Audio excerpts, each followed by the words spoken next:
Ganjar atau Puan, Megawati realistis membaca kehendak. Mode silent is golden yang disetting PDIP dalam soal menentukan siapa calon presiden yang akan dimajukan berlaga di Pilpres 2024.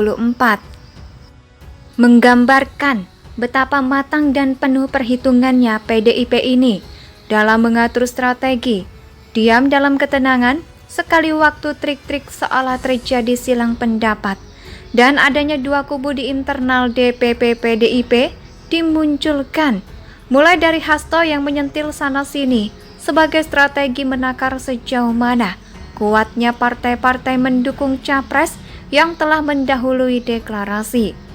Sekaligus sinyal bahwa PDIP lebih siap dengan capresnya, hanya saja belum saatnya dipamer-pamerkan.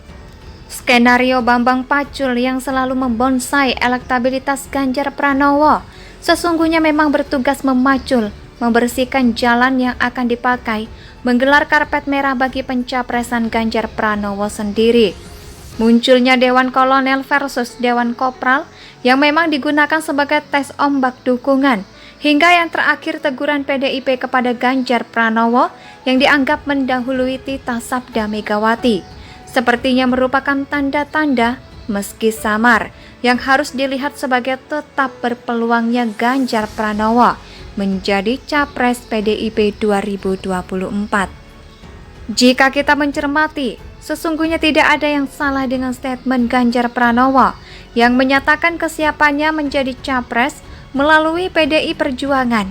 Jika memang diminta demi bangsa dan negara, siapapun tokoh bangsa ini, khususnya tokoh-tokoh yang berada di PDIP, jika diberi pertanyaan yang sama seperti yang ditanyakan kepada Ganjar, pastilah jawabannya sama dengan yang disampaikan Ganjar Pranowo pula.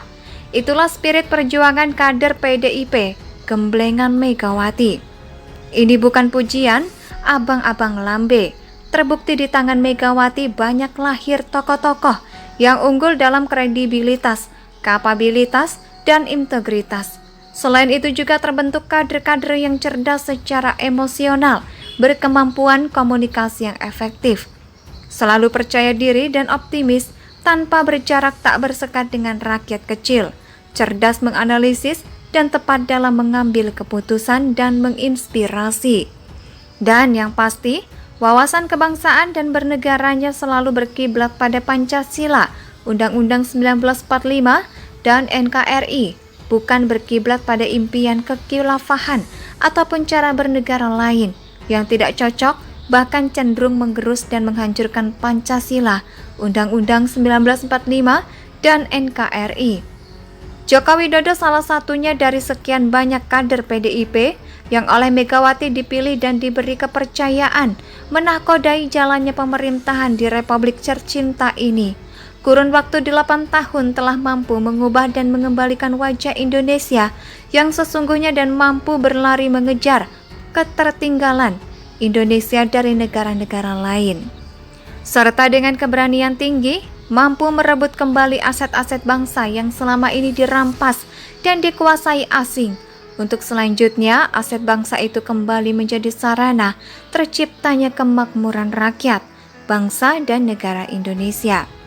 Diakui atau tidak diakui, demikianlah realistis Joko Widodo sebagai kader PDIP dalam menunjukkan ketegasan dan kemampuannya memimpin bangsa ini.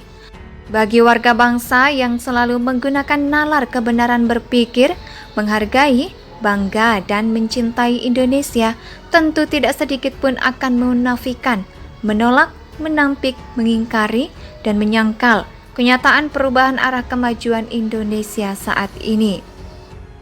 Artikel ini ditulis oleh Bams Wong Soekarto di siward.com. Bagaimana menurut pendapat Anda? Silakan tulis pendapat Anda di kolom komentar.